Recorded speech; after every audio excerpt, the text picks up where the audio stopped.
शान्ता नामिने नमस्ते सरस्वते देवे गौरवाणी प्रचारिणे निर्विशेष शून्यवादी पाश्चादेशतारिणे। जय श्री कृष्ण चैतन्य प्रभु नित्यानंदा श्री अद्वैत गदाधर शिवासादि गौर भक्त वृंद। हरे कृष्णा कृष्णा कृष्णा हरे हरे, हरे राम राम राम हरे हरे। हरे कृष्णा। सादर प्रणाम माता जी। हरे कृष्ण। हम आज करते हैं माता जी नाम संकीर्तन। हरि हरय नमः, कृष्ण यादवाय नमः, यादवाय माधवाय केशवाय नमः। हरि हरय नमः, कृष्ण यादवाय नमः, यादवाय माधवाय केशवाय नमः। गोपाल गोविंद राम श्री मधुसूदन, गिरधारी गोपीनाथ मदन मोहन। गोपाल गोविंद राम श्री मधुसूदन, गिरधारी गोपीनाथ मदन मोहन। हरि हराय नमः, कृष्ण यादवाय नमः, यादवाय माधवाय केशवाय नमः। श्री चैतन्य नित्यानंद श्री अद्वैत सीता, हरि गुरु वैष्णव भागवत गीता। श्री चैतन्य नित्यानंद श्री अद्वैत सीता, हरि गुरु वैष्णव भागवत गीता। हरि हराय नमः, कृष्ण यादवाय नमः, यादवाय माधवाय केशवाय नमः। श्री रूप सनातन भट्ट रघुनाथ, श्री जीव गोपाल भट्ट दास रघुनाथ। श्री रूप सनातन भट्ट रघुनाथ, श्री जीव गोपाल भट्ट दास रघुनाथ। हरि हराय नमः, कृष्ण यादवाय नमः, यादवाय माधवाय केशवाय नमः। एछाई गोसाई करी चरण बंदन, जहाँ होते विघ्न नाश अभिष्ट पुराण। एछाई गोसाई करी चरण बंदन, जहाँ होते विघ्न नाश अभिष्ट पुराण। हरि हराय नमः, कृष्ण यादवाय नमः, यादवाय माधवाय केशवाय नमः। एछाई गोसाई जार मुई तार दास, तासांबार पद रेणु मोर पंचग्रास। एछाई गोसाई जार मुई तार दास, तासांबार पद रेणु मोर पंचग्रास। हरि हराय नमः, कृष्ण यादवाय नमः, यादवाय माधवाय केशवाय नमः। तांदेर चरण सेवी भक्त सनिवास, जन्म में होए अभिलाष। तांदेर चरण सेवी भक्त सनिवास, जन्म में होए अभिलाष। हरि हराय नमः, कृष्ण यादवाय नमः, यादवाय माधवाय केशवाय नमः। एछाई गोसाई जबे ब्रज कोइलवास, राधा कृष्ण नित्य लीला करिला प्रकाश। एछाई गोसाई जबे ब्रज कोइलवास, राधा कृष्ण नित्य लीला करिला प्रकाश। हरि हराय नमः, कृष्ण यादवाय नमः, यादवाय माधवाय केशवाय नमः। आनंदे बोलो हरि भज वृंदावन, श्री गुरु वैष्णव मझाई अमान। आनंदे बोलो हरि भज वृंदावन, श्री गुरु वैष्णव पदे मझाई अमान। हरि हराय नमः, कृष्ण यादवाय नमः, यादवाय माधवाय केशवाय नमः। श्री गुरु वैष्णव पाद परम करियास, नाम संकीर्तन कहे नरोत्तम दास।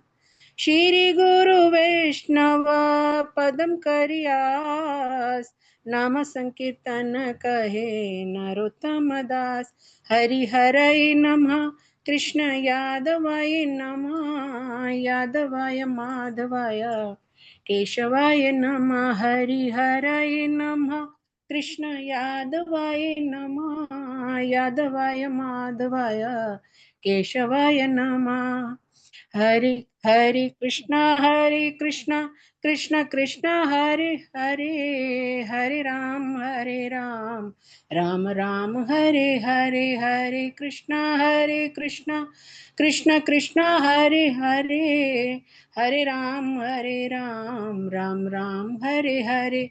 हरे कृष्णा कृष्ण कृष्ण हरे हरे, हरे राम राम हरे हरे। हरे कृष्णा कृष्ण कृष्ण हरे हरे, हरे राम राम हरे हरे। हरे कृष्णा कृष्ण कृष्ण हरे हरे, हरे राम राम हरे हरे। हरे कृष्णा कृष्ण कृष्ण हरे हरे, हरे राम राम हरे हरे। हरे कृष्णा कृष्ण हरे हरे, हरे राम राम हरे हरे। हरे कृष्णा कृष्ण कृष्ण हरे हरे, हरे राम हरे हरे। हरे कृष्णा कृष्ण कृष्ण हरे हरे, हरे राम हरे हरे।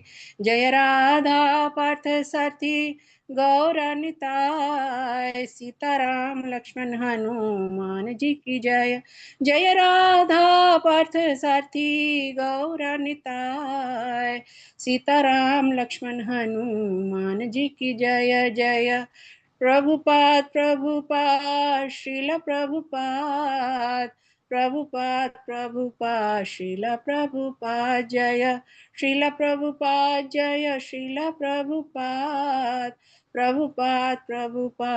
श्रील प्रभुपाद।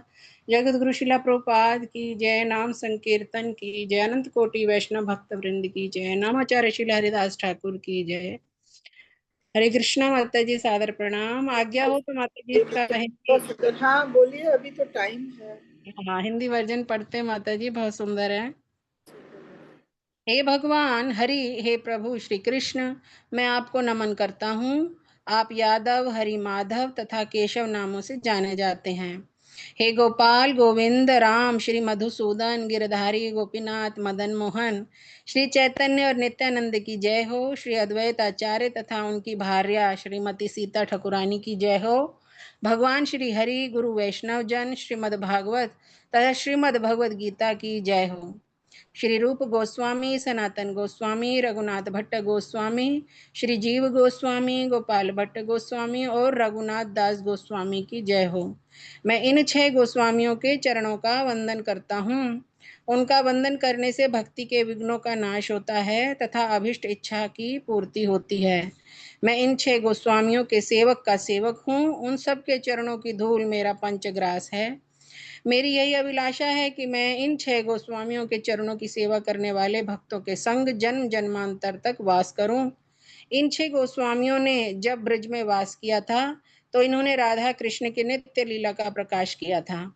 अपने मन को श्री गुरु और वैष्णवों के दिव्य चरणों के ध्यान में लगाकर आनंद पूर्वक हरि के नामों का उच्चारण करो तथा वृंदावन का भजन करो। श्री गुरु और वैष्णवों के पद्मों की आशा करता हुआ नरोत्तम दास हरि नाम संकीर्तन करता है। हरे कृष्णा माता जी, सादर प्रणाम। सभी भक्त को सादर प्रणाम। सुंदर, बहुत सुंदर। हरे कृष्णा माता जी, धन्यवाद प्रणाम। हरे कृष्णा का दिवस करते हैं। उनको तो मैंने बना दिया था पोस्ट, फिर से आप। माता जी मेरा ना लीव हो गया था। ओके, चलिए मैंने फिर से बना दिया आपको पोस्ट। तो समय फिर भी है, क्लास अभी कैसे स्टार्ट करते हैं, 5 मिनट बाकी हैं, तो 5 मिनट बाकी हैं क्लास, तब तक तो लोग आ ही जाएंगे।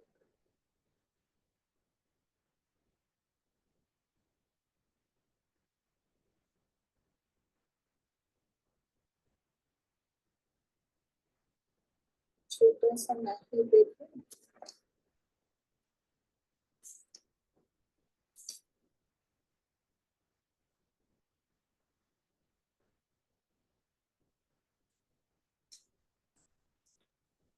हरे कृष्णा माता जी।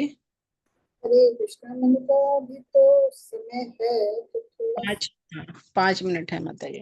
5 मिनट है, 5 मिनट के लिए देख रहे थे, तो छोटा सा भजन हो तो मैं करती हूँ।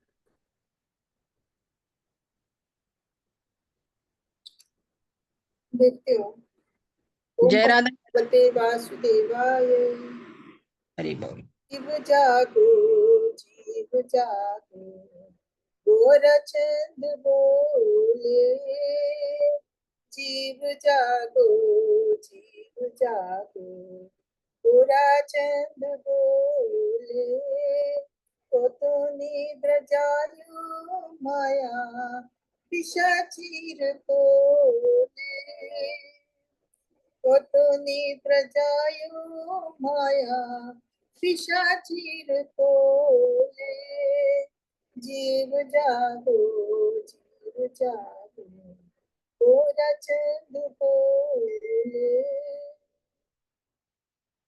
अजीब बलिया ऐसे संसार भी तुरे। अजीब बलिया ऐसे संसार भी तुरे। भूलिया रही तुम्हें अविद्या भोरे। भूलिया रही तुम्हें अविद्या बोले। जीव जागो, जीव जागो, गोरचंद बोले। तुम्हारे लईते अभी आईनो अवतारा। तुम्हारा लईते अभी आईनो अवतारा।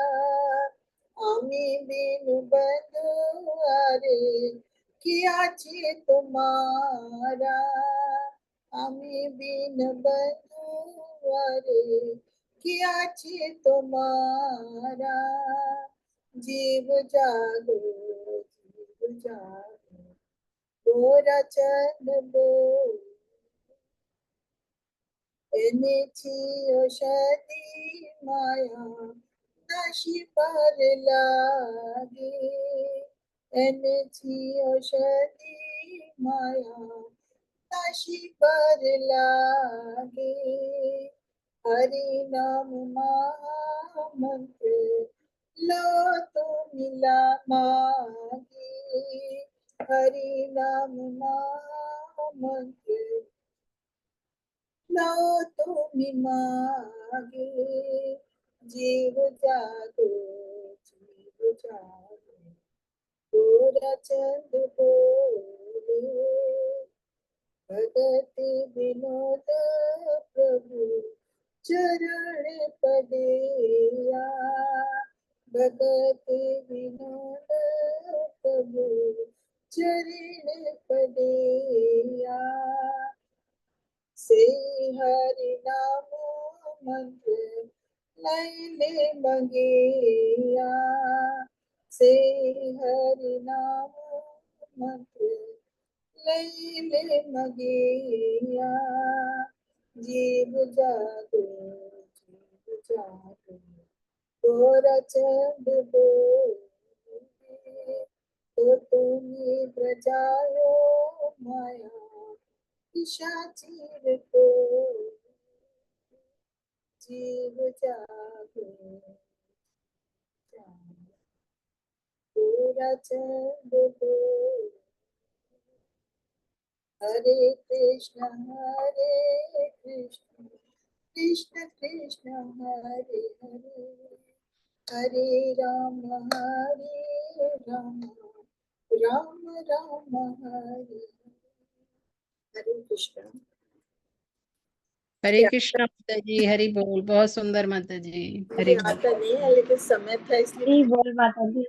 नहीं नहीं माता जी, आता है आपको। हरि बोल, बहुत सुंदर, बहुत बहुत। सुंदर गाया माता जी आपने। धन्यवाद माता जी। चलिए अब टाइम हो गया, अब मंगलाचरण कर लेते हैं। ओम नमो भगवते वासुदेवाय, ओम नमो भगवते वासुदेवाय, ओम नमो भगवते वासुदेवाय। ओम ज्ञानतिमिरान्धस्य ज्ञानाञ्जन शलाकया चक्षुरुन्मिलितं येन तस्मै श्री गुरुवे श्रीचैतन्यमनोभीष्टं स्थापितं येन भूतले स्वरूपा कदा मह्यं ददाति स्वदान्तिकं। वन्देऽहं श्रीगुरो श्रीयुतपतिकमलं श्रीगुरुमुनिवैष्णवं श्रीरूपं साग्रजातं सगणरघुनाथान्वितं तं सजीवं सादतं सावधूतं परिजनसहितं कृष्णचैतन्यदेवं श्री राधा कृष्ण पादान से ललता श्री विशाखान्वितांश। हे कृष्ण करुणा सिंधु दीनबंधु जगतपते गोपेश गोपिका कांता राधा कांत नमस्ते। तप्ति कांचन गौरांगी राधे वृंदावनेश्वरी कृष्णांशुते देवी नमः विष्णु पदाय कृष्ण पृष्ठाय भूतले श्रीमते भक्ति वेदांत स्वामी नमस्ते सरस्वती देवी गौरवाणी प्रचारिणी निर्विशेष शून्यवादी जय श्री कृष्ण चैतन्य प्रभु नित्यानंद श्री अद्वैत गदाधर शिवासादि गौरभक्तवृंद। हरे कृष्ण कृष्ण कृष्ण हरे हरे, हरे राम राम राम हरे हरे, हरे कृष्ण कृष्ण कृष्ण हरे हरे, हरे राम राम राम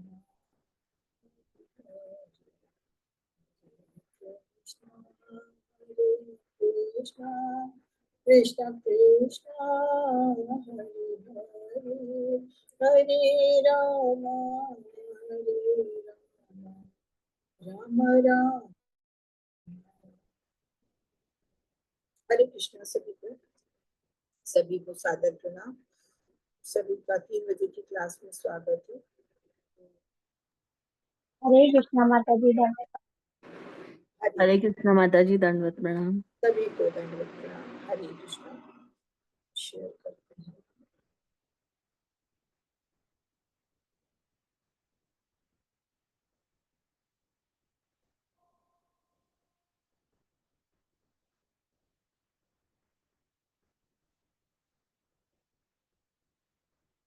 स्क्रीन शेयर हो रहा है।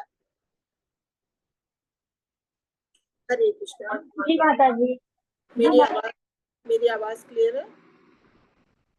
जी माता जी। चलिए तो ठीक है।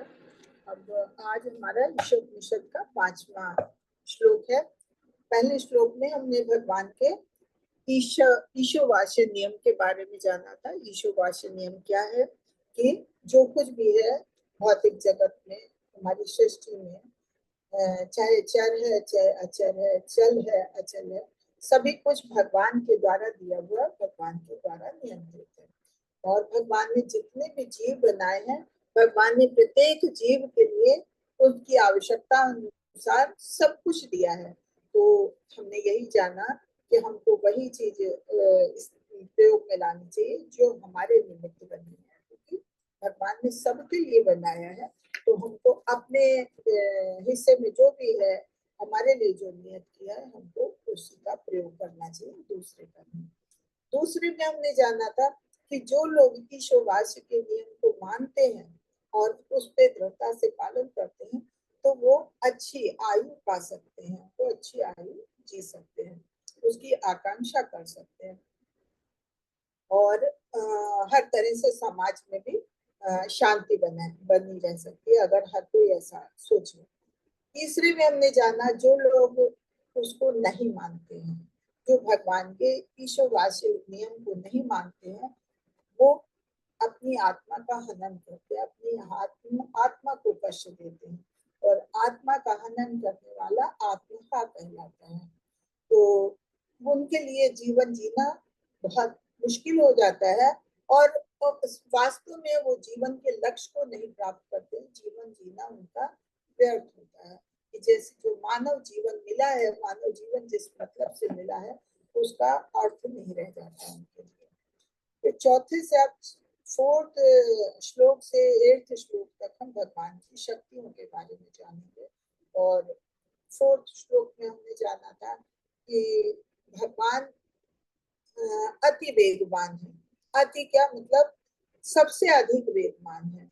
सबसे अधिक वेगवान मन को कहा जाता है कि मन इतना वेगवान है, मन कहीं भी सेकंडों में कहीं से कहीं जा सकता है। हम यहाँ बैठे बैठे सेकंडों में यूएस तक पहुंच सकते हैं, कहीं भी पहुंच सकते हैं, चाहे जितनी दूरी हो। लेकिन कहते हैं भगवान की गति जो है वो मन के वेग से भी अधिक है, कि भगवान हमारे से बहुत दूर, उनका गोलोक धाम हमारे ब्रह्मांड से बहुत दूर है, वहां वो रास रचाते हैं और वहां वो अपना निवास करते हैं। लेकिन जब भी कोई भक्त उन्हें याद करता है तो तुरंत वो पहुंच जाते हैं। तो भगवान की गति, भगवान का वेग सबसे अधिक है, तो भगवान के वेग की कोई भी बराबरी नहीं कर सकता है। अब हमें और इसके साथ साथ ये भी हमने जाना कि भगवान की अनंत शक्तियां हैं। भगवान की 3 जो मुख्य शक्तियां, उनके बारे में जाना, तटस्था शक्ति, अंतरंगा शक्ति और बहिरंगा शक्ति।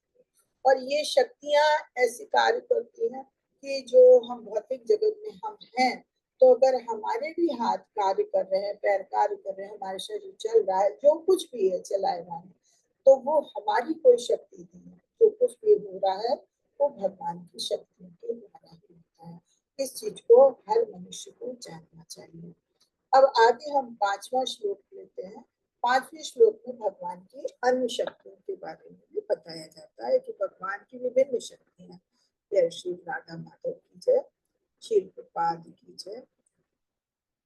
अब इसमें गलत लिखा, ऊपर ईश्वर निशक्त 4 लिखा है, जबकि ये श्लोक 5 है, जैसे श्लोक में लिखा हुआ है 5। तदेजति तनयजति तद्दूरे तदन्तुके तदन्त्रस्य सर्वस्य तदु सर्वास्य वाहितः। तब ये परमेश्वर एजति चलते हैं, तद वे एजति चलते हैं, तद वे दूर काफी दूर, तद वे वो भी अंत के अत्यंत निकट, तद वे अंतः भीतर, अस्य इसका, सर्वस्य सबका, तद वे वो भी सर्वस्य सबका, अस्य इसका, वाहिता बाहर। ट्रांसलेशन करते हैं। परमेश्वर चलते हैं और नहीं भी चलते हैं, वे बहुत दूर हैं लेकिन अत्यंत निकट भी हैं, वे सबके भीतर भी हैं फिर भी वे सबके बाहर भी हैं। तो भगवान के बारे में हम जानते हैं कि भगवान ने इस सृष्टि को बनाया है, और तीनों गुण सृष्टि के जो भौतिक गुण हैं वो भी भगवान के द्वारा बनाए गए हैं, लेकिन फिर भी भगवान पे कोई चीज भी सृष्टि के नियम लागू नहीं होते हैं। तो ऐसे यहाँ भी कह रहे हैं भगवान चलते भी हैं, नहीं चलते, भगवान दूर भी हैं लेकिन अत्यंत निकट है, वे सबके भीतर भी हैं, वे सबके बाहर भी हैं। तो ये विरोधात्मक चीजें जो है ये केवल भगवान के साथ ही है। तो भगवान कहते हैं चलते नहीं, चलते हैं और नहीं भी चलते। भगवान मंदिर में कहते हैं वो अपने मंदिर में अष्टविग्रह जो है उनका स्थिर रहता है। लेकिन भगवान अगर चलते नहीं तो भक्तों के पास कैसे जल्दी से पहुंच जाते हैं। भगवान दूर भी है लेकिन अत्यंत निकट भी है। भगवान दूर कैसे हैं कि भगवान का लोक धाम जो है वो बहुत दूर है, हमारे ब्रह्मांड से भी बहुत दूर है। वहां तक कहते हैं कि जो मनुष्य दार्शनिक वैज्ञानिक इतनी उन्नत कर गए हैं वो भी भगवत धाम तक ऐसे आसानी से नहीं पहुंच सकते। सालों साल वो चलते रहे तब भी वो वहां नहीं पहुंच सकते। और निकट कैसे है कि भगवान हर जीव के अंदर है, वो हर जीव के साथ है, अंश रूप में भगवान सबके साथ है। तो भगवान हमारे बिल्कुल निकट है, हमको महसूस करने की आवश्यकता है। वे सबके भीतर भी है और फिर भी वे सबके बाहर भी है कि भगवान सबके हृदय में विराजमान है तो सबके भीतर है। बाहर कैसे है कि भगवान कण कण में है, भगवान सृष्टि के कण कण में है तो भगवान बाहर भी है। तो ये विरोधात्मक चीज जो है खाली भगवान के साथ ही चलता है। ये विरोधाभासी बयान क्या है, चलता है और नहीं चलता, बहुत दूर है लेकिन बहुत पास है, अंदर भी हो और बाहर भी। तो ये भगवान के विरोधाभासी जो बयान है ये खाली भगवान तक ही लागू होते हैं, मनुष्य पे नहीं। फिर हम पढ़ते हैं भगवद गीता के 9.11 का, भगवान का वास भौतिक आकाश से परे है लेकिन इतनी दूर होते हुए भी वे हमारे सामने मन की गति से अवतरित होते हैं। फिर भी जब वो हमारे सामने आता है तो हम उसकी उपेक्षा करते हैं, उसे एक नश्वर सामान्य व्यक्ति के रूप में मानते हैं। कैसे मानते हैं? भगवान 9.11 में कहते हैं भगवद गीता के कि अब जानन्ति मां मूढ़ा मानुषीतन माशितम परम भाव जानन्तो मम भूते महेश्वरम। कि जब भगवान अवतरित होते हैं, मनुष्य के रूप में अवतरित होते हैं इस पृथ्वी पे, तो जो लोग उन्हें समझते नहीं, भगवान के अस्तित्व को नहीं मानते, तो भगवान का उपहास करते हैं। और क्यों? क्योंकि वो भगवान की दिव्य शक्ति को नहीं पहचानते हैं। तो इस तरह से कह रहे हैं कि भगवान का वास तो भौतिक आकाश से बहुत परे है, जिसे हम जानते हैं। आप लोगों ने गोलोक चार्ट देखा होगा, तो गोलोक चार्ट में है, बहुत ही दूर है। और भगवान कितने दूर होते हुए भी हमारे सामने हमेशा रहते हैं, मन की गति से भी तेज गति से, जैसा हमने कल पढ़ा था। तो लेकिन फिर भी हम उनकी उपेक्षा करते हैं। उपेक्षा क्यों करते हैं? कि जब हम भगवान को मानते नहीं तो हम उनकी उपेक्षा करते हैं। उनकी अकल्पनीय शक्तियों द्वारा निष्पादित पारलौकिक गतिविधियां, जो उनकी शक्तियां हैं, जैसे हमने कहा कि उनकी अलौकिक अकल्पनीय अनंत शक्तियां हैं जिसके द्वारा ये सृष्टि चलती है, सृष्टि के सारे कार्य होते हैं। इवन हमारे भी, मनुष्य के भी अगर हाथ पैर भी शरीर हिलता है तो वो खाली भगवान की शक्तियों के द्वारा। हमारे में कुछ भी हिम्मत नहीं है, हम कुछ नहीं कर सकते हैं, मनुष्य कुछ नहीं कर सकता है, जो करता है तो भगवान करता है। तो पारलौकिक गतिविधियां जितनी भी हैं, ये भौतिक गतिविधियां भगवान की अनंत शक्तियों के द्वारा ही निष्पादित होती है। कृष्ण विरोधाभास से परे है। इस तरह का विरोधाभास केवल उसकी अकल्पनीय शक्ति को इंगित करने का काम करता है। कृष्ण सभी विरोधाभासों से परे हैं। जैसे प्रभुपाद को तार्किक प्रश्न के साथ चुनौती दी गई थी, क्या भगवान कुछ इतना भारी बना सकते हैं कि वो उठा ना सके? प्रभुपाद ने कहा हाँ, वो पहले इसे ब्रह्मा बनाता है और फिर वो उसे उठा सकता है।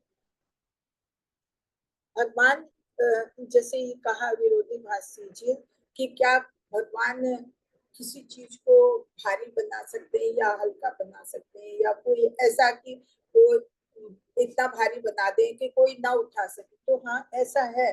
भगवान ने ऐसे से कार्य किए हैं कि भगवान के पास राक्षस आया भगवान का वध करने, तो भगवान इतने छोटे थे कि अपनी माँ की गोद में थे, 3 महीने के थे। तो माता यशोदा उन्हें दुग्ध पान करा रही थी और उस समय वो आया तो उसने, अब भगवान को समझ में आ गया हाँ कि ये असुर आया हमारा वध करने। लेकिन अगर माता की गोद में रहते तो माता सही तो उठा के ले जाता, तो माता को अगर पटकता तो माता तो चली जाती। तो उन्होंने अपने को इतना भारी बना लिया भगवान ने कि माता उनका वजन नहीं सह पाई, और उन्होंने कहा, मन में सोचा ऐसा क्या हो गया कि अभी बच्चा गोद में था और इतना भारी हो गया। खैर, उन्होंने तुरंत नीचे भगवान को उठा धरती पे रख दिया और वो अपने कार्य में लग गए। तब तक वो आया, उसका क्या नाम था, पक्का तो नहीं, कुछ और नाम था, कि वायु के से संबंधित उसका नाम था, वो उठा के ले गया था। तो वो आया और उसने भगवान को अपने जाल में लिया, अपने गोद में लिया और लेके उड़ गया। तो भगवान ने उस समय अपने को इतना हल्का बना लिया कि वो बहुत ऊंचाई पे ले गया।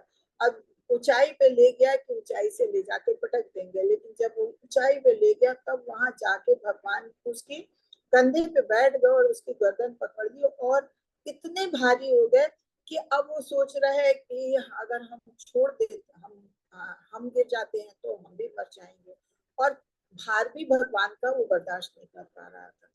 तो इतना भार भगवान ने बना लिया कि आखिर में फिर भगवान के भार से वो नहीं वहन कर पाया भगवान का भार, और वो नीचे आके गिरा और उसका अंत हो गया। तो भगवान कुछ भी कर सकते हैं, भगवान के साथ कोई भी ऐसा कार्य कृष्ण किया जा सकता है, कोई भी ऐसी चुनौती हो, भगवान कोई भी चुनौती को बर्दाश्त कर सकते हैं।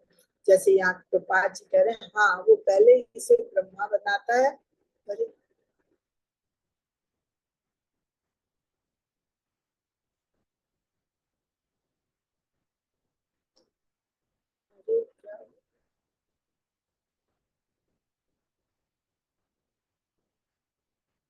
इसे ब्रह्मा बनाता है और फिर वो इसे उठा सकता है।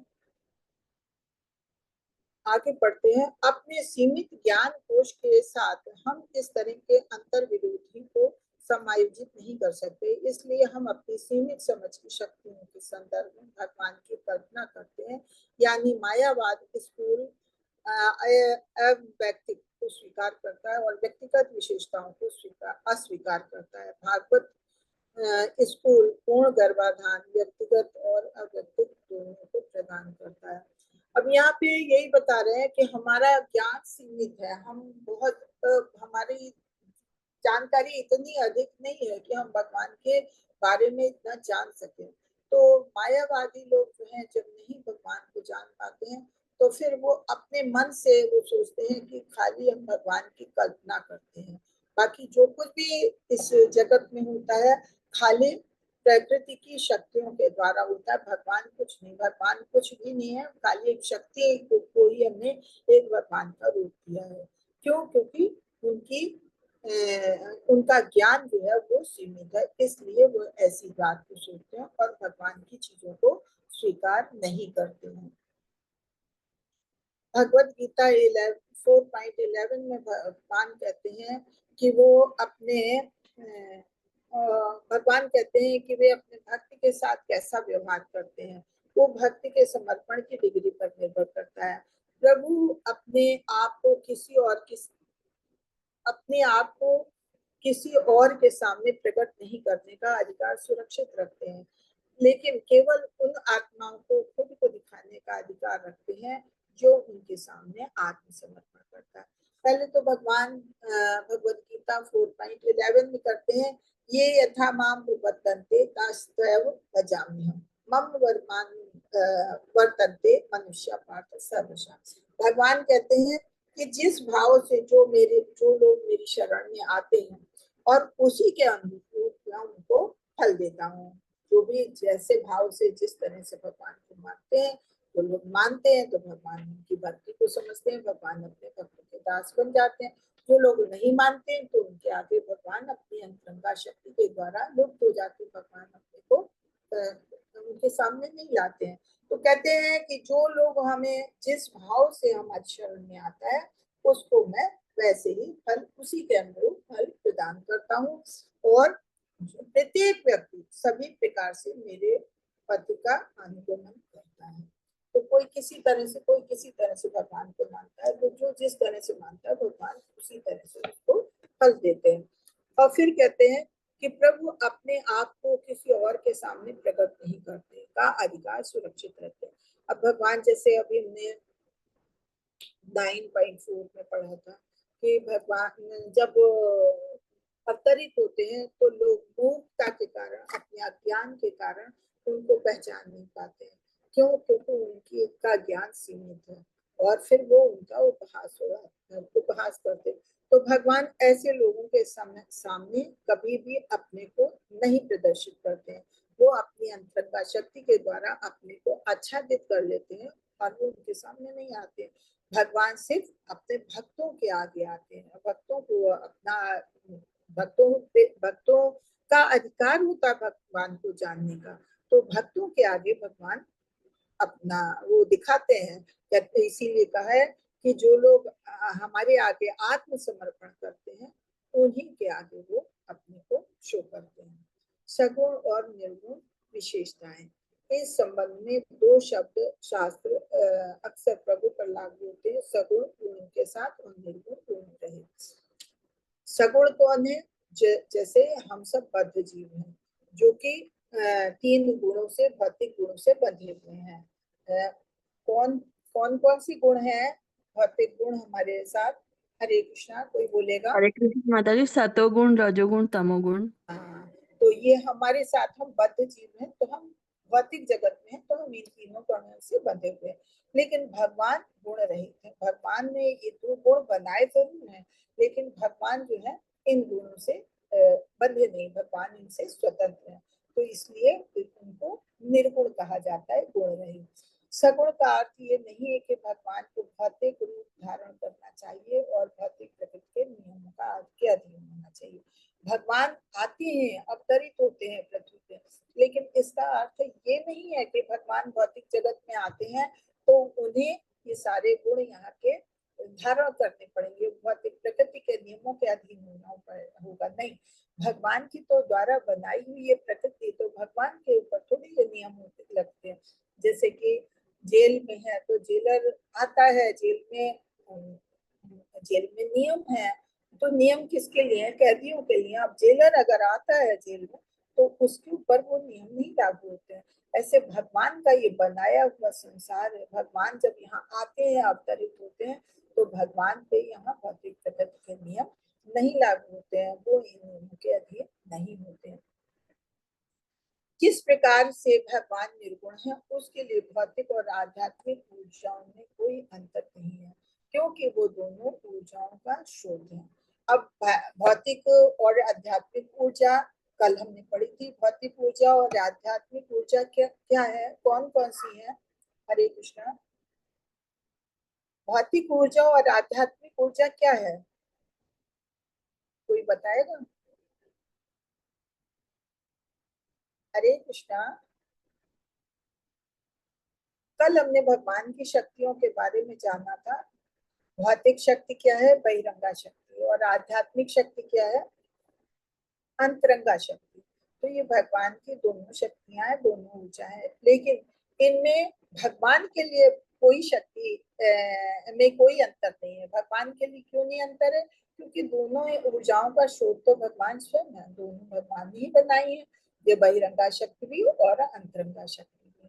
तो ये दोनों भगवान की ऊर्जा है। हम बहिरंगा शक्ति और अंतरंगा शक्ति कह रहे हैं, उसको चाहे ये कहें चाहे हम कहें भौतिक ऊर्जा और आध्यात्मिक ऊर्जा। ऊर्जा का मतलब है शक्ति, आध्यात्मिक का है अंतरंगा, भौतिक का है बहिरंगा। ठीक है, वो किसी भी समय उनसे प्रभावित नहीं हो सकते। भगवान यहाँ भौतिक जगत में आके इन शक्तियों से प्रभावित नहीं होते। भगवान तो स्वयं भगवान की बनाई हुई शक्तियां हैं। यदि हम भौतिक ऊर्जा का उपयोग उनके उद्देश्य के लिए करें तो हम इससे प्रभावित नहीं होते। भौतिक ऊर्जा का उपयोग उनके उद्देश्यों के लिए करें। हाँ, अगर हम भौतिक ऊर्जा का, बहिरंगा शक्ति का प्रयोग अगर भगवान के लिए करें कि हम भगवान का ध्यान करें, भगवान की भक्ति कर रहे हैं और भगवान के तुष्टि के लिए कोई कार्य कर रहे हैं, तो वहां पे ये बहिरंगा शक्ति कार्य नहीं करेगी, वो उससे भगवान प्रभावित नहीं होंगे। क्यों? क्योंकि भगवान तो दिव्य है। तो उस समय तो जैसे हमने कहा कि अब हम इस समय आध्यात्मिक ज्ञान अर्जित कर रहे हैं, तो इस समय हमारे पास अंतरंगा शक्ति के नियंत्रण में हम हैं। इस समय हम बहिरंगा शक्ति के नियंत्रण में नहीं, बहिरंगा शक्ति के अंतर्गत कब होते हैं? जैसे हम आपसे ईर्ष्या करें कि भैया आप तो इतने ज्ञानी हो, आपके पास इतना ज्ञान है, आपको इतना कुछ आता है और हमें कुछ भी नहीं आता है।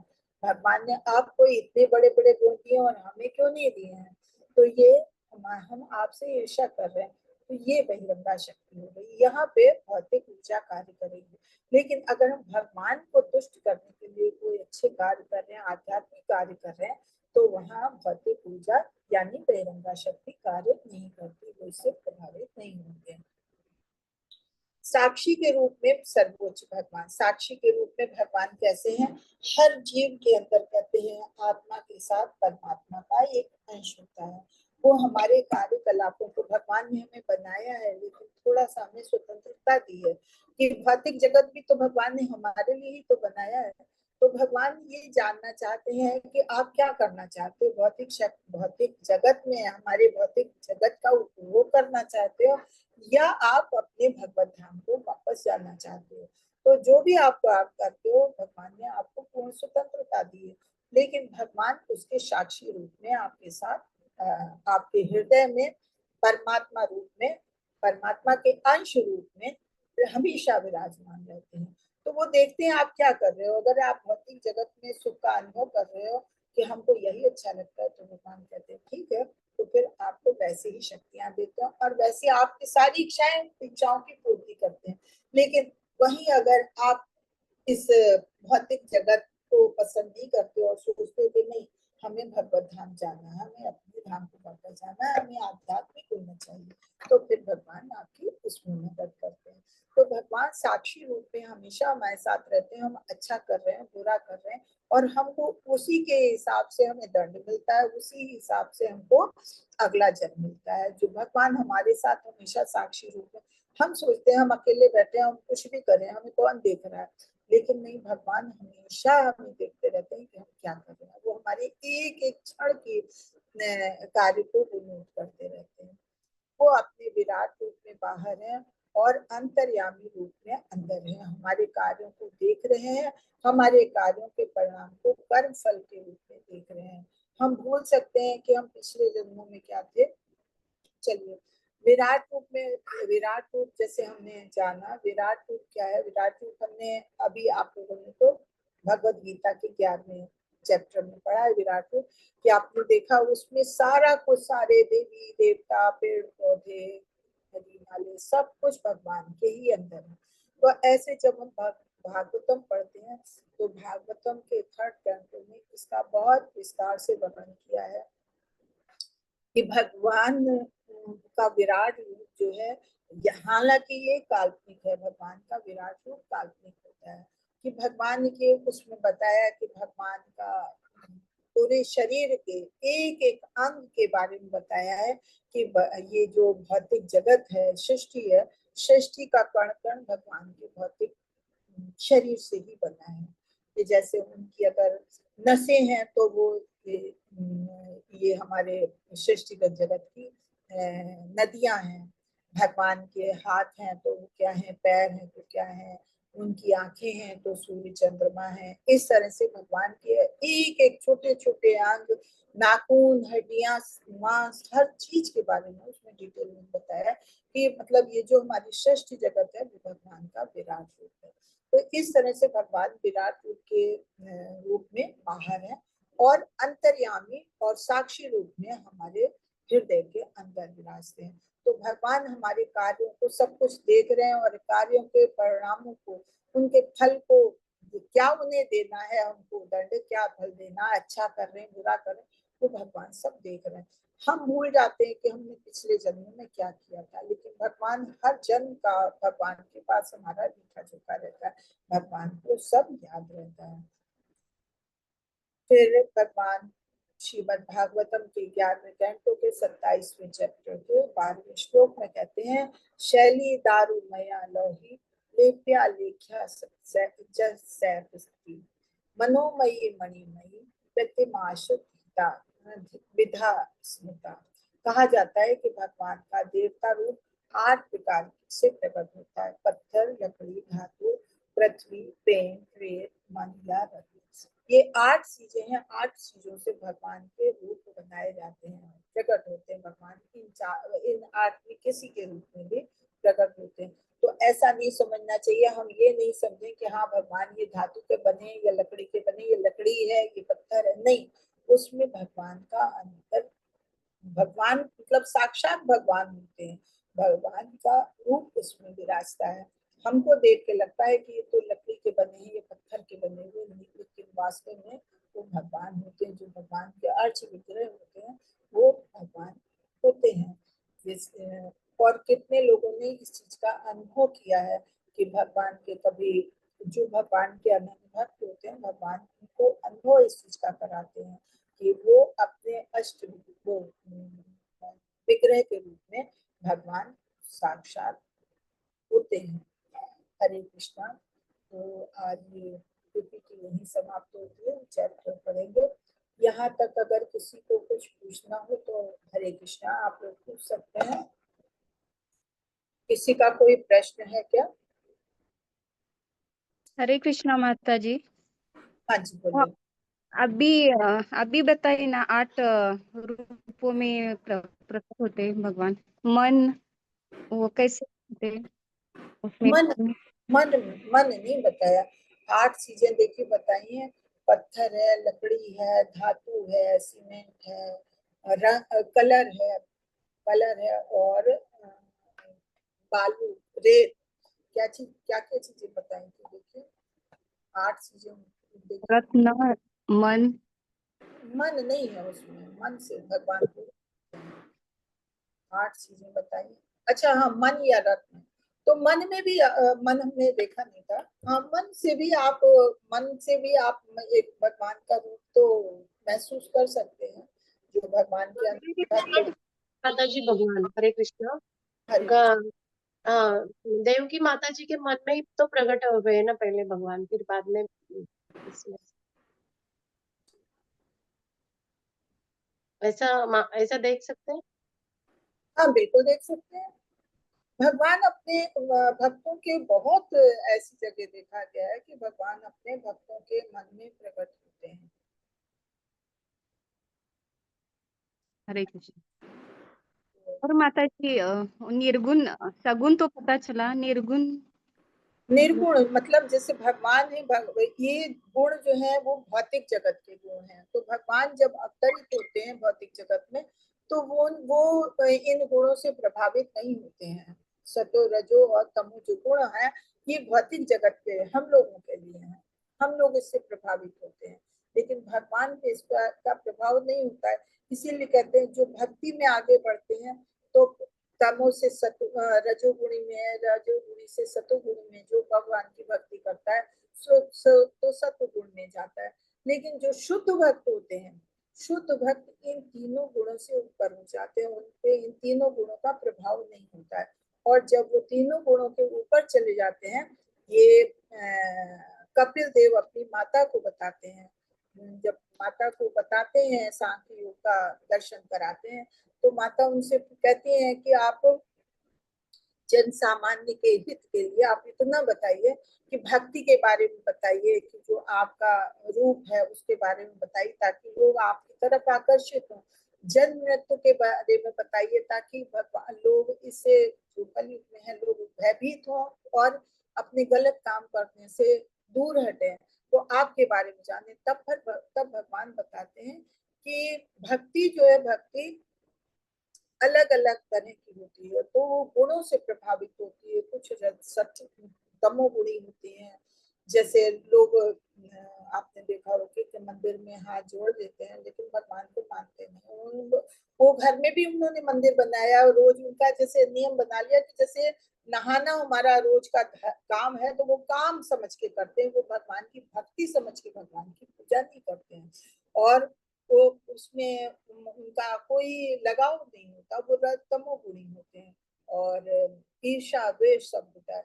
एक होते हैं जो भगवान मंदिरों में जा जाके बहुत बड़े बड़े भंडारे करवाते हैं, महंगा से महंगा बढ़िया बढ़िया प्रसाद चढ़वाते हैं कि हमारा नाम होगा, तो अपने मान सम्मान के लिए, अपना ऐश्वर्य दिखाने के लिए, वो रजोगुणी भक्ति होती है।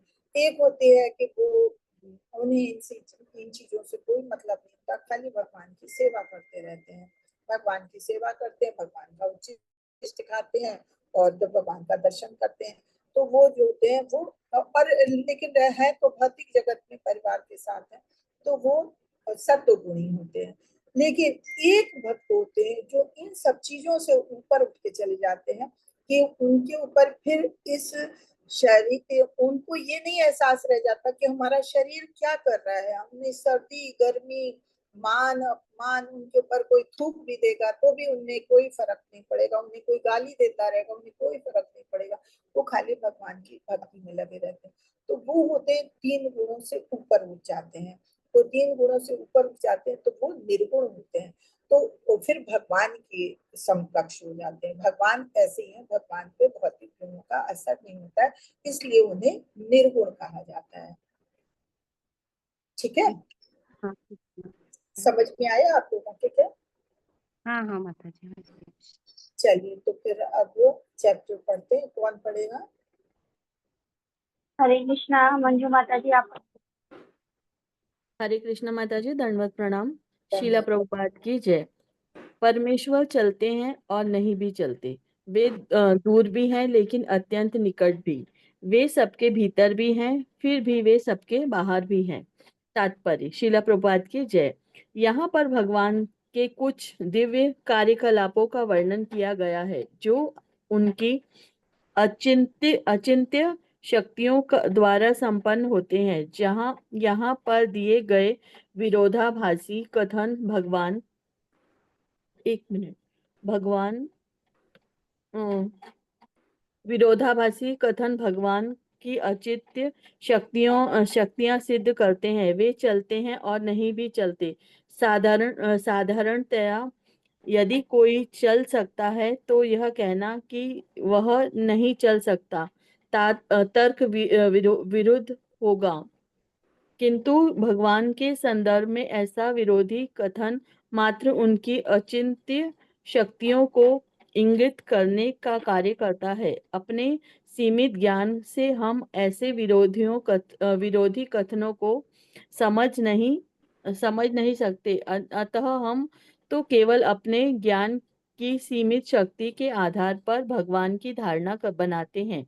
उदाहरण के तौर पर उदाहरण एक मिनट उदाहरण के तौर पर मायावाद सिद्धांत को मानने वाले निर्विशेषवादी दार्शनिक भगवान के केवल निराकार कार्यकलापों को स्वीकार करते हैं और उनके साकार रूप को ठुकरा देते हैं, किंतु भगवान संप्रदाय को मानने वाले भगवान की पूर्ण धारणा को अपनाते हुए उनकी अचिंत्य शक्तियों को स्वीकार करते हैं और समझते हैं कि वे साकार तथा निराकार दोनों हैं। भगवत गण जानते हैं कि अचिंत्य शक्तियों के बिना परमेश्वर शब्द का कोई अर्थ नहीं रहता। हमें यह नहीं मान बैठना चाहिए कि चूंकि हम ईश्वर को अपनी आंखें से देख सकते हैं, अतएव भगवान साकार नहीं है।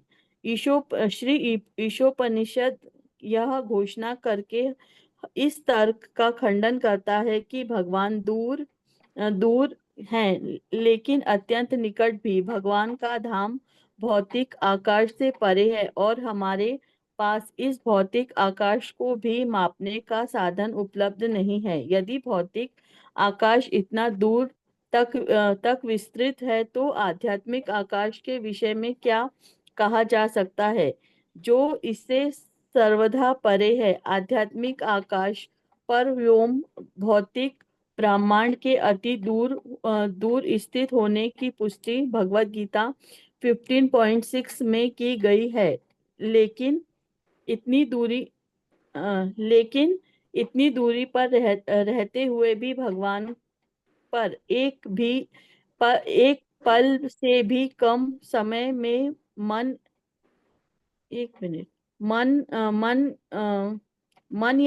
वायु से भी तेज गति से हमारे समक्ष तुरंत अवतरित हो सकते हैं।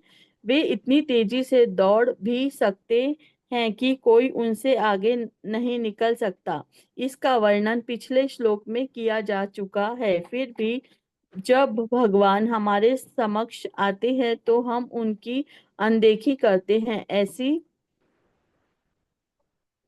ऐसी मूर्खतापूर्ण उपेक्षा की भर्त्सना भगवान द्वारा भगवत गीता 9.11 में की गई है। यहाँ जहाँ वे कहते हैं कि मूर्ख लोग मर्त्य प्राणी मानकर मेरा उपहास करते हैं। वे ना तो मर्त्य प्राणी है और ना ही वे हमारे समक्ष भौतिक प्रकृति द्वारा उत्पन्न शरीर लेकर आते हैं। ऐसा अनेक तथाकथित विद्वान है जिसका तर्क यह है कि भगवान सामान्य जीव की भांति पदार्थ से बना भौतिक प्रकृति द्वारा निर्मित शरीर लेकर अवतरित होते हैं। उनकी अचिंत्य शक्ति को ये जानते हुए ऐसे मूर्ख लोग भगवान को सामान्य व्यक्ति जैसा मान बैठते हैं। अचिंत्य हरे कृष्ण माता जी, दंडवत प्रणाम। कृष्णा, पहले इतना समझ लेते हैं। हाँ, तो यहाँ भगवान की हम इस श्लोक में पिछले श्लोक से भगवान की शक्तियों के बारे में जान रहे हैं। पिछले श्लोक में भी हमने जाना था कि भगवान के वेग बहुत तेज, बहुत अधिक है, कि मन के वेग से भी अधिक वेग भगवान का है। तो यहाँ पे कह रहे हैं और शक्तियों के बारे में जान रहे हैं कि भगवान चलते भी हैं, नहीं चलते, भगवान दूर भी हैं और निकट भी हैं, वे हमारे अंदर भी हैं, बाहर भी हैं। तो जैसा कि अभी हमने पहले भी बताया कि दूर भी हैं, लेकिन फिर इतने दूर उनका धाम है, उसके बाद भी भक्त उनके जैसे ही उनका स्मरण करते हैं तो भगवान तुरंत पहुंच जाते हैं। तो कितनी रफ्तार होगी उनकी। इसके बाद भगवान भीतर भी बाहर भी, भगवान हमारे हृदय के अंदर परमात्मा के अंश के रूप में है, लेकिन बाहर विराट रूप में है। तो भगवान कण कण में है। तो भगवान ये सारे विरोधाभासी शब्द जो है खाली भगवान के लिए हो सकते हैं। और इन सब कार्यकलापों का वर्णन जो किया जाता है ये भगवान की शक्तियों को दिखाते हैं, कि भगवान की शक्तियों को सिद्ध करते हैं कि भगवान में कितनी शक्तियां हैं। हम इंसान ऐसा नहीं कर सकते कि हम कहीं चलते भी नहीं है और चलते भी हैं, खाते भी नहीं और खाते भी हैं, हम दूर भी हैं, हम पास भी, हम अकेले नहीं कर सकते। ये भगवान की अचिंत्य शक्तियां ये इनको इंगित करता है। तो लेकिन जो हमारी समझ जितनी, हमारी तो सोच बहुत सीमित दायरा है, सीमित दायरे को में ही हम सोच पाते हैं, समझ पाते हैं। तो फिर हम उसी तरह की बातें करते हैं। जैसे मायावादी लोग हैं, वो भगवान के रूप को मानना ही नहीं चाहते, या निर्विशेषवादी हैं दार्शनिक लोग, तो भगवान के रूप को मानते ही नहीं, वो बिल्कुल ठुकरा देते हैं। वो भगवान के कार्यकलापों को इसीलिए नहीं स्वीकार करते हैं कि वो भगवान को के रूप को मानते नहीं है। वो जानते हैं खाली प्रकृति की एक शक्ति है जिसके द्वारा सारे कार्य हो रहे हैं। तो ये अपनी अपनी सोच है, जितनी बुद्धि है उतना ही सोच पाते हैं। लेकिन जो भागवत संप्रदाय के, भागवत कौन होते हैं? भक्त होते हैं। जो भक्ति मार्ग में होते हैं वो भगवान की शक्तियों को स्वीकारते हैं, उन शक्तियों को समझते हैं, और वो जानते हैं कि भगवान पूरी तरह से साकार रूप है, भगवान का रूप है, भगवान निराकार नहीं। जो साकार रूप में होगा वही कोई कार्य कर पाएगा और उन्हीं की शक्तियां कार्य करेंगे। हाँ, ये है कि हमारी अपूर्ण इंद्रियां हैं तो हम अपनी आंखों से भगवान को देख नहीं पाते, लेकिन इसका मतलब ये नहीं है कि भगवान का साकार रूप नहीं है। और ईश्वर निशब्द जो है वो इस चीज को हमेशा बताता है कि भगवान हमसे दूर होते हुए भी भगवान हमारे बहुत करीब है। तो भगवान का धाम इतनी दूर है लेकिन फिर भी भगवान हमारे हृदय में विराजते हैं, तो भगवान हमारे अत्यंत निकट है।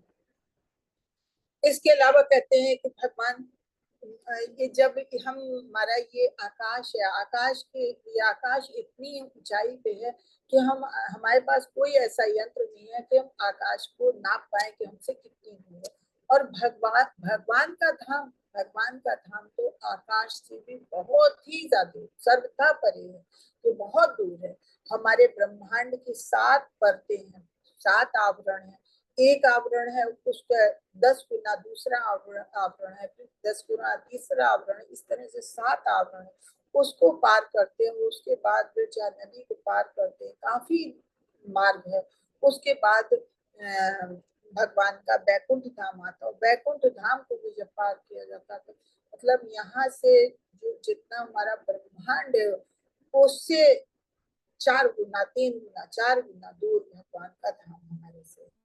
तो भगवान इतनी दूर होने के बाद भी भगवान हमारे, हम जब अपना आध्यात्म ये अपना भौतिक आकाश को नहीं नाप सकते तो भगवान के आध्यात्मिक आकाश के पर भी उनकी क्या कल्पना करें, नहीं कर सकते। भगवान और भगवान का धाम कितनी दूर है, इतना सुंदर है। भगवान अपने धाम के बारे में 15.6 में कहते हैं कि न तद भासते सूर्यो न शशांको न पावका यद गत्वा न निर्बन्ते तद धाम पर। भगवान का धाम ऐसा है कि वहाँ कोई सूर्य की, वहाँ कोई आग की या रोशनी के लिए किसी बिजली की किसी चीज की आवश्यकता नहीं। भगवान स्वयं इतना प्रकाश है कि वहाँ पे इतनी रोशनी होती है कि 1000 सूर्य उदय हो जाए तो उनके बराबर रोशनी भगवान के धाम में होती है। तो भगवान तो हमसे बहुत दूर है, भगवान की तो हम कल्पना भी नहीं कर सकते कि भगवान कितनी दूर है। लेकिन फिर भी भगवान के भक्त जब उनका स्मरण करते हैं तो वो इतनी दूर से वो तुरंत अवतरित हो जाते हैं। तो फिर उनके वेग की वेग को सोचा जा सकता है कि भगवान का वेग कितनी दूर है, कि इतनी दूर होने के बाद भी भगवान तुरंत अवतरित हो जाते हैं। तो भगवान कितना वेग से दौड़ते हैं।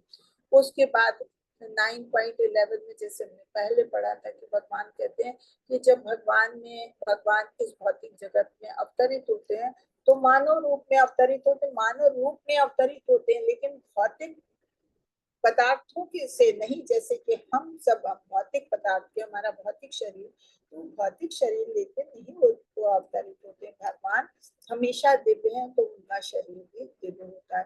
तो ये हमारी मूर्खता है। जो लोग मूर्ख होते हैं वो भगवान को सामान्य व्यक्ति जैसा जानते हैं। भगवान दिव्य है क्योंकि भगवान का हमेशा यौवन शरीर रहता है। क्या भौतिक शरीर कोई ऐसा है कि जो हमेशा यौवन शरीर में है? कहते हैं कि जब ये महाभारत का युद्ध हुआ था तब उस समय भगवान के नाती पोते परपोते तक थे और उनकी आयु उस समय 120 वर्ष से ऊपर हो गई थी, लेकिन फिर भी भगवान बिल्कुल यौवन 21-22 साल के थे। तो भगवान का क्योंकि दिव्य शरीर है, ये सब चीजें बताती है क्योंकि भगवान दिव्य है। तो जो मूर्ख लोग हैं वो इस बातों को नहीं समझ पाते। हरे कृष्ण। माता जी किसी और को तो पढ़ने दो। हरे कृष्णा। पवन प्रभु जी आप पढ़ लीजिए।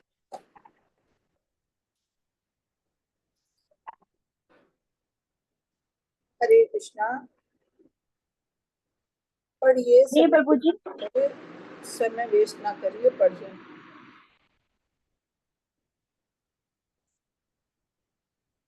किसी और को देते हैं अगर वो नहीं पढ़ना चाहते तो। हरे कृष्णा। जी आवाज नहीं आ रही है। और कोई जो रीड करना चाहते हैं? राधा माता जी आप पढ़ लीजिए। कृष्ण माता जी। हरे माता यहीं से पढ़ना ना। अचिंत्य शक्तियों से हाँ जी, हाँ जी। अचिंत्य शक्तियों से पूर्ण होने के कारण भगवान किसी भी माध्यम से हमारी सेवा को स्वीकार कर सकते हैं और वे अपनी विभिन्न शक्तियों को अपनी इच्छा अनुसार रूपांतरित कर सकते हैं। नास्तिकों का तर्क है कि भगवान या तो अपने आप अवतरित हो ही नहीं सकते और यदि वे ऐसा करते हैं तो भौतिक शक्तियों से बने रूप में अवतरित होते हैं। यदि हम भगवान की अचिंत्य शक्तियों से अस्तित्व को स्वीकार करें तो वे तर्क निरस्त हो जाता है। तब वे समझेंगे कि यदि भगवान हमारे समक्ष भौतिक शक्ति से बने रूप में प्रकट होते ही भी हैं तो भी उनके लिए यह सर्वथा संभव है कि वे इस भौतिक शक्ति को आध्यात्मिक शक्ति में रूपांतरित कर लें, क्योंकि शक्तियों का स्रोत एक ही है। अतः शक्तियों को उनके स्रोत की इच्छा अनुसार काम में लाया जा सकता है। उदाहरण, भगवान अर्च विग्रह में अर्थात मिट्टी, पत्थर या लकड़ी के बने विग्रह के स्वरूप में प्रकट हो सकते हैं। लकड़ी, पत्थर या अन्य पदार्थ से बने ये अर्च विग्रह मूर्तियां नहीं है, जैसा कि मूर्ति भंजन तर्क करते हैं। भौतिक जगत की हमारी वर्तमान अपूर्ण वृद्ध अवस्था में हम हमारी अपूर्ण दृष्टि के कारण परमेश्वर को नहीं देख पाते, किंतु जो भक्त उन्हें भौतिक दृष्टि के द्वारा देखना चाहते हैं उन पर अनुग्रह करके भगवान अपने तथाकथित भौतिक रूप में प्रकट होकर अपने भक्तों की सेवा को स्वीकार करते हैं। हमें यह नहीं समझना चाहिए कि ऐसा भक्त जो भक्ति की निम्नतम अवस्था में वे किसी मूर्ति की पूजा करते हैं, वस्तुतः वे भगवान की ही पूजा करते हैं, जो उनके समक्ष ऐसे उपगम्य रूप में प्रकट होने के लिए सहमत हो गए हैं। जिस तरह सबकी पहुंच हो सके, न ही अर्चा स्वरूप को पूजन की सदक के अनुसार गढ़ा जाता है। यह स्वरूप अपने साथ सम्मान के साथ शाश्वत तौर पर विद्यमान रहने वाला है। इसकी वास्तविक अनुभूति निष्ठावान भक्त के द्वारा ही की जा सकती है, नास्तिक के द्वारा नहीं। भगवत गीता 4.11 में भगवान इंगित करते हैं कि वे भक्त के किस प्रकार व्यवहार करते हैं। यह उनकी शरणागति की मात्रा पर निर्भर करता है। यह अधिकार के अपने हाथों में रखते हैं कि वे शरणागतों के अतिरिक्त किसी और के समक्ष प्रकट हो या न हो। इस प्रकार शरणागत जीवों के लिए वे सदैव लम्ब्य है, परंतु शरणागत नहीं वे जीवों के लिए वे अति दूर अथवा अगम्य है। हरे कृष्ण माता जी, थोड़ा सा तो अभी हम जान रहे थे भगवान की अचिंत्य शक्तियों के बारे में। तो भगवान की अचिंत्य शक्तियां जो है उसके माध्यम से भगवान जो प्रकट होते हैं, तो भगवान हमारी सेवा भी उसी रूप में स्वीकार करते हैं। जैसा भगवान की शक्तियां होती, भगवान उस हिसाब से हमारी अपनी विभिन्न शक्तियों के द्वारा रूपांतरित होते हैं, और हमको भी वही रूपांतरित करते हैं। हम जो भी करते हैं तो भगवान की अचिंत्य शक्तियों के द्वारा, और भगवान भी हमारे आगे अपनी विभिन्न शक्तियों के द्वारा भगवान अपने अलग अलग भक्तों के पास किस किस रूप में जाते हैं, हम लोग भगवान की जब लीलाएं पढ़ते हैं, सुनते हैं, तब उससे पता चलता है। तो इसीलिए कहते हैं भगवान की लीलाओं का हमेशा स्मरण करना चाहिए, तभी भगवान की अचिंत्य शक्तियों का पता चलता है।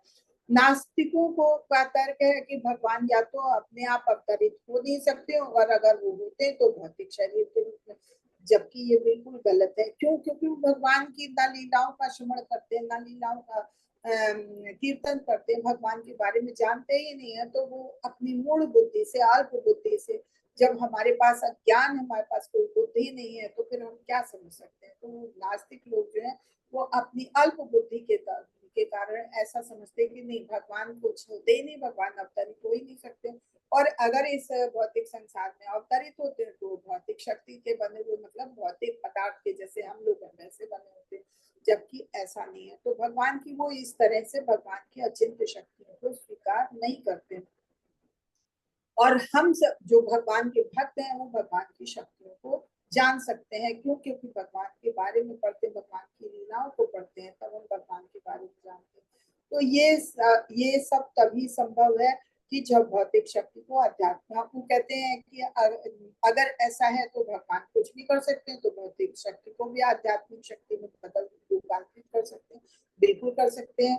जो भगवान, जो यहाँ के बद्ध जीव हैं, हम जैसे बद्ध जीव हैं, जो उनमें से भक्ति करते हैं और उच्च भक्ति के मार्ग पे पहुंचते हैं, उच्च स्तर पे पहुंच जाते हैं, तो भगवान उनकी अपनी शक्तियों के द्वारा उनको रूपांतरित कर देते हैं। तभी तो उनपे ये भौतिक चीजों का असर नहीं होता। सर्दी, गर्मी, मान अपमान, दुख सुख, इन सब का उनपे असर नहीं पड़ता है। वो क्यों होता है? क्यों? भगवान उनकी भौतिक शक्ति को आध्यात्मिक शक्ति में रूपांतरित कर देते हैं। तो भगवान की तो शक्तियां अनंत है, भगवान कुछ भी कर सकते हैं, भगवान सारी शक्तियों के स्रोत है। लेकिन ये सोच जो है, ये सोच अपनी अज्ञानता, ज्ञान के द्वारा ही है कि जितनी हमारे में भक्ति है उतना हम भगवान को समझ सकते हैं। अगर भगवान के प्रति हमारा लगाव नहीं, भगवान के प्रति भक्ति नहीं, तो हम नहीं समझ सकते। और भगवान जो अपने अर्च विग्रह, चाहे मिट्टी है, चाहे पत्थर है, चाहे लकड़ी है, इनके रूप में प्रकट इसलिए होते हैं कि सामान्य लोग भी उनका दर्शन कर सके, और उनको जब तक कोई चीज सामने नहीं होगी तब तक हम उसके बारे में क्या सोच सकते हैं, कैसे उसका एक चित्रण कर सकते हैं। तो इसलिए भगवान अपने अर्च विग्रह के रूप में आते हैं। लेकिन जो मायावादी है वो मूर्ति भंजक कहलाते हैं, कि वो इन चीजों को नहीं मानते, और ये कह रहे हैं कि हमारी ये अपूर्ण दृष्टि है। तो भगवान अपनी शक्ति को अपने पास रखते हैं, कि भगवान किसके आगे प्रकट होना चाहते हैं, किसके आगे प्रकट नहीं होना चाहते। हमारी तो अपूर्ण दृष्टि है, तो हम भगवान को देख नहीं पाते हैं। लेकिन जितना भगवान भक्तों के साथ करते हैं तो हम भगवान के बारे में जानते हैं, तो हम उनके बारे में सोच सकते हैं। किंतु भक्त उन्हें भौतिक दृष्टि द्वारा देखना चाहते हैं, तो है तो हमारी भौतिक दृष्टि, हम नहीं देख पाते, जबकि हम देखना चाहते हैं कि भगवान का हम किसी तरह से दर्शन करें। तो भगवान अपने तथाकथित भौतिक रूप में प्रकट होकर भक्तों की सेवा भी स्वीकार करते हैं। भौतिक रूप में क्या, भगवान है जैसे अर्च विग्रह रूप में आते हैं तो भक्तों की सेवा स्वीकार करते हैं, और भक्त इस चीज का एहसास करते हैं कि हाँ भगवान किस तरह से हमारी सेवाओं को स्वीकार करते हैं। एक ये भक्त ही जान सकता है, अभक्त लोग इस चीज को नहीं समझ सकते हैं। जो भक्ति की निम्नतम अवस्था में है वो किसी मूर्ति की पूजा करते हैं, और भक्त वो भगवान की ही पूजा करते हैं, जो उनके समक्ष ऐसे उत्तम रूप में प्रकट होने के लिए सहमत होते हैं, जिस तक सबकी पहुंच हो सके। अब जो लोग निम्न कोटि के भक्ति में हैं, जो लोग भगवान को इतना नहीं मानते, तो वो लोग इस चीज का मजाक बनाते हैं, अरे वाह भगवान में अगर शक्ति है तो भगवान की मूर्ति कौन कैसे कोई चोरी कर ले गया, भगवान को क्या सर्दी गर्मी लगेगी, भगवान तो सब कुछ देने वाले। लेकिन जो भगवान के भक्त हैं तो वो भगवान की मूर्ति को मूर्ति के रूप में नहीं है, उनको इस रूप में मानते हैं कि वो साक्षात भगवान है। तो समझते हैं कि हाँ अगर हमें ठंड लगती तो भगवान को भी ठंड लगती है, भगवान को भी गर्मी लगती है, भगवान के आगे एसी होना चाहिए, भगवान के आगे कूलर होना चाहिए, और भगवान को क्या अच्छा लगता है क्या नहीं अच्छा लगता, वो भगवान के भक्त जितना गहराई से हम किसी के बारे में जानते हैं तो हम उसके बारे में सोच सकते हैं। अब आप हमसे इतनी दूर हैं, हम नहीं जानते हैं कि आपको क्या पसंद है क्या नहीं पसंद है, हम अपने मन से खाली तर्क कर सकते हैं। लेकिन जब हम आपके संपर्क में आते हैं तब हम आपके बारे में समझ पाते हैं कि आपको क्या अच्छा लगता है क्या नहीं अच्छा लगता है। तो ऐसी भक्त जितना भगवान के संपर्क में आते हैं तो भगवान की चीजों को समझ पाते हैं और फिर उस हर चीज का एहसास करते हैं। लेकिन जो अभक्त लोग होते हैं तो वे इस चीज को नहीं समझ पाते। भगवान भले ही अर्च विग्रह के रूप में हो, लेकिन भगवान अपने पूरे साथ सामान के साथ आते हैं, तो ये चीज निष्ठावान भक्त ही समझ पाते हैं, नास्तिक लोग इस चीज को नहीं समझ पाते हैं। हरे कृष्णा। माता जी आगे पढ़ें। भगवत गीता 4.11 में भगवान इंगित करते हैं कि वे भक्त से किस प्रकार व्यवहार करते हैं, यह उनकी शरणागति की मात्रा पर निर्भर करता है। यह अधिकार वे अपने हाथों में रखते हैं कि वे शरणागतों के अतिरिक्त किसी और के समक्ष प्रकट हो या ना हो। इस प्रकार शरणागत जीवों के लिए भी सदैव लक्ष्य है, लभ्य है, परंतु शरणागत नहीं हुए जीवों के लिए भी अति दूर तथा अगम्य है। इस संदर्भ में शास्त्रों में भगवान के लिए प्राय प्रयुक्त होने वाले दो शब्द सगुण गुणों से युक्त तथा निर्गुण गुणों से रहित अत्यंत महत्वपूर्ण है। सगुण शब्द का मतलब यह नहीं होता है कि वे दृष्टिगोचर गुणों सहित प्रकट होते हैं, तो वे भौतिक रूप ग्रहण करते हैं और भौतिक प्रगति के नियमों के अधीन रहते हैं। उनके लिए भौतिक तथा आध्यात्मिक शक्तियों में अंतर नहीं होता, क्योंकि वे समझ शक्तियों के स्रोत है। समझ शक्तियों के नियंत्रक के रूप में वे हमारी तरह कभी भी उनके बस में नहीं हो सकते। भौतिक शक्तियां उनके निर्देशों के अनुसार कार्य करती हैं, अतः वे उस शक्ति को अपने कार्य के लिए उस शक्ति के किसी भी गुण से प्रभावित हुए बिना प्रयोग कर सकते हैं। इस संदर्भ में निर्गुण है, ना ही भगवान कभी निराकार होते हैं, क्योंकि अंतोगत्वा वे शाश्वत रूप तथा आदि भगवान है। उनका निराकार पहलू या ब्रह्म ज्योति उनकी व्यक्तिगत किरणों की चमक मात्र है। जिस प्रकार सूर्य की किरण सूर्य देव की चमक है। जब बालक संत प्रहलाद महाराज अपने नास्तिक पिता के समक्ष थे तो उनके पिता ने उनसे पूछा, कहाँ है तुम्हारा ईश्वर? जब प्रहलाद ने उत्तर दिया कि ईश्वर सर्वत्र निवास करते हैं तो पिता ने क्रुद्ध होकर पूछा कि क्या तुम्हारा ईश्वर इस महल के किसी खंबे में भी है? तो बालक ने कहा, हाँ, उस नास्तिक राजा को है। राजा ने उस खंबे को तुरंत उन्हीं के सामने खंड खंड कर दिया। भगवान उसी समय नरसिंह रूप में प्रकट हो गए और उन्होंने उस नास्तिक राजा का संहार कर दिया। इस प्रकार ईश्वर सभी वस्तुओं में के भीतर है और वे अपनी विभिन्न शक्तियों से हर वस्तु की सृष्टि करते हैं। वे अपनी अचिंत्य शक्तियों से अधिक निष्ठावान भक्त पर कृपा दिखाने के लिए किसी भी स्थान पर प्रकट हो सकते हैं। भगवान नरसिंह उस खंबे के भीतर से नास्तिक राजा के आदेश से नहीं प्रकट हुए थे, अब तो अपने भक्त प्रहलाद की इच्छा से प्रकट हुए, कोई नास्तिक भगवान को प्रकट होने का आदेश नहीं दे सकता, लेकिन भगवान अपने भक्त पर कृपा दिखाने के लिए कहीं भी प्रकट हो सकते हैं। इसी प्रकार भगवत गीता 4.8 का कथन है कि भगवान नास्तिकों का नाश करने तथा आस्तिकों की रक्षा करने के लिए प्रकट होते हैं। निसंदेह भगवान के पास परम शक्तियां तथा कार्यवाहक है जो नास्तिक का सफाया कर सकते हैं, लेकिन भक्तों पर स्वयं कृपा करने में उन्हें हर्ष होता है, अतः वे अवतार के रूप में प्रकट होते हैं। वास्तव में वे अपने भक्तों पर अनुग्रह करने के लिए ही अवतरित होते हैं, किसी अन्य प्रयोजन से नहीं।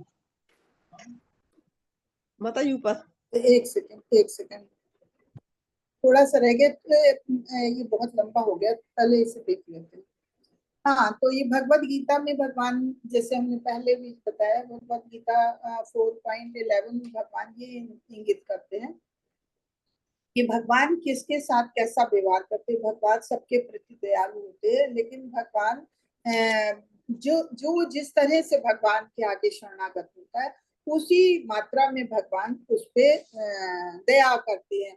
कि कहते हैं ये यथा माम प्रबंधन्ते तास्यहं भजाम्यहं मम वर्मान वर्तन्ते मनुष्या पार्थ सर्वस्वा।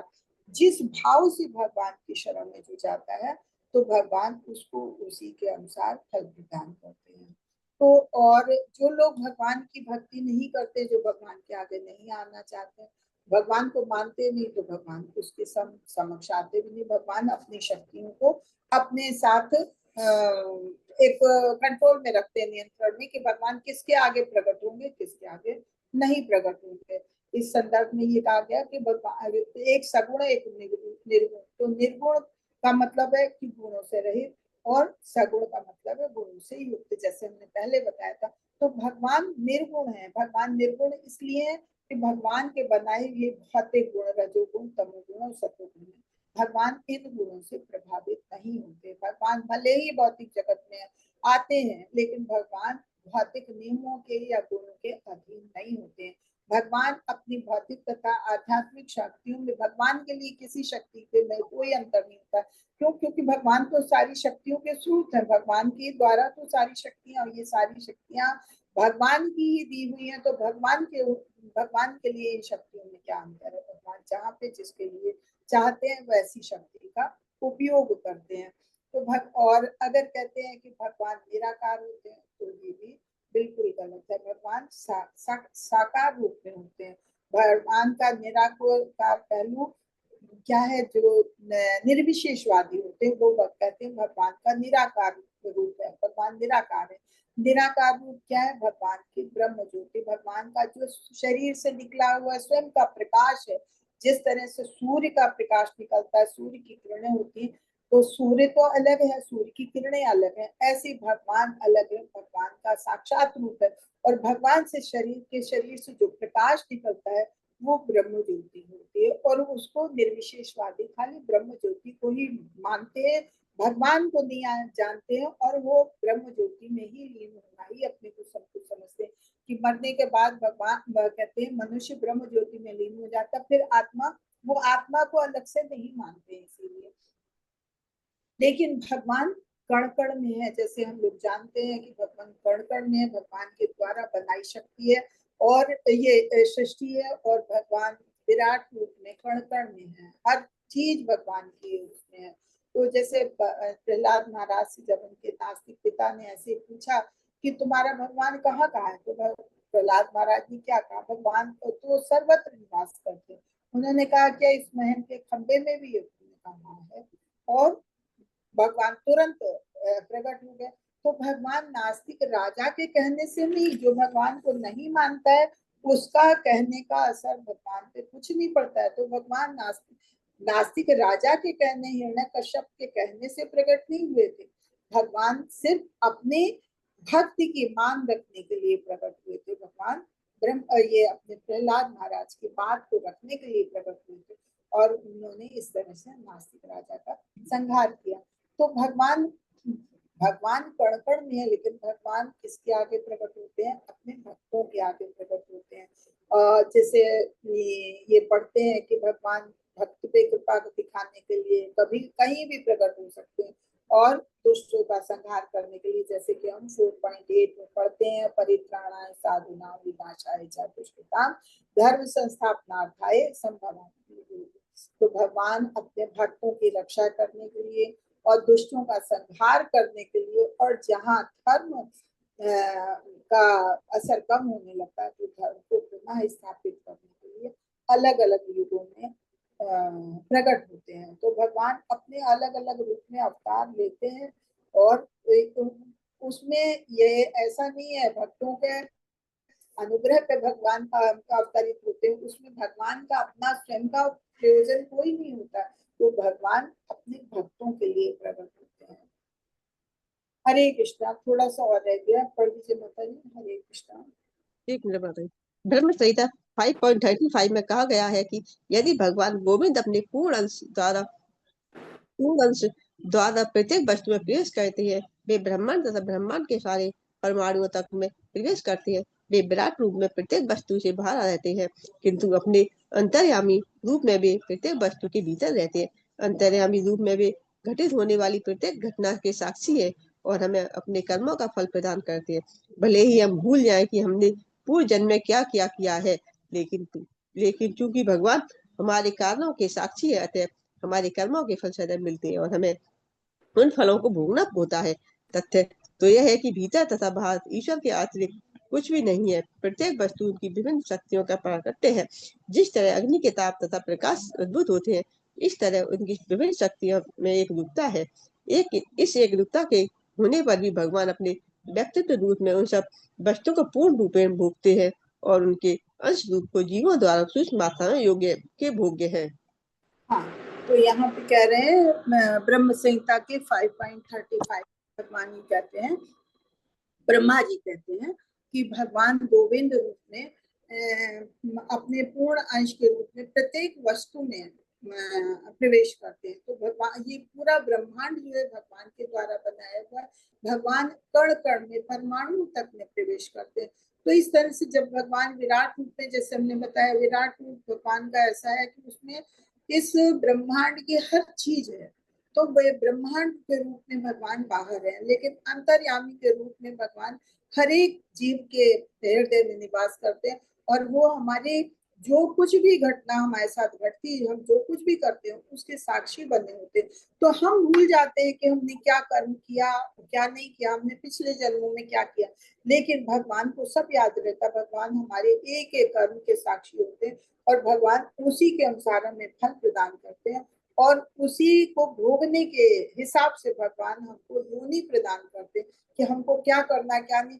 हमको कष्ट होता है तो हम सोचते हैं अरे हमने क्या ऐसा किया कि भगवान ने हमें ऐसे कष्ट दिए, लेकिन नहीं, भगवान तो साक्षी है। भगवान के पास एक एक पल पल का हमारा हर चीज नोट है, भगवान को सब कुछ याद रहता। तो भगवान अंतर्यामी है और भगवान की अचिंत्य शक्तियां हैं। तो इन शक्तियों को अगर हम समझते हैं तो हम कुछ गलत करेंगे भी नहीं, क्योंकि भगवान अंदर भी है बाहर भी है। हम समझते हैं हम अकेले, हमें कोई नहीं देख रहा, लेकिन भगवान हर जगह, और भगवान हमारे एक एक कार्य को नोट कर रहे हैं। जिस तरह से भगवान की शक्तियां इस तरह से कार्य करती हैं, जैसे अग्नि है, अग्नि जलती है तो अग्नि का प्रकाश और ताप दूर दूर तक फैलता है।